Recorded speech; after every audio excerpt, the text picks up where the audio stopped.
Kasi ang naiinggit, laging namimintas.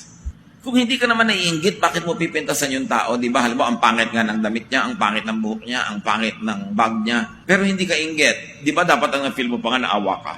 Ba't mo pipintasan? Kasi pag pinipintasan mo yung tao, sinasaktan mo siya, harapan man o talikuran.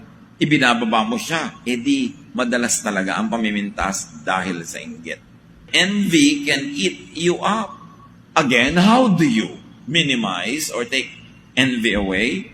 Operate in your areas of strength. Kaya ka lang naman naiinggit kumisa sa kanya kasi ang tinitingnan mo, halimbawa, yung buhok niya na sana yun ang gusto mong buhok, hindi ng buhok mo, nainggit ka tuloy.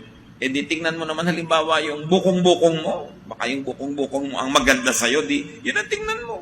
O kung ano yung strength mo, na ang galing mo pala maglaba, yan tingnan mo. Ang ganda ng buhok niya, ako magaling maglaba. Kung ano man yun. Dahil yung sarili mo, pasayahin mo para hindi ka mainggit sa iba. Sabi nga ni Shakespeare sa isa niyang sonnet, desiring this man's art or that man's spoke with what I most enjoy, contented least. Yung sobra kong hinahangad ang kaya niya, tapos ang liit-liit ng kakayanan ko.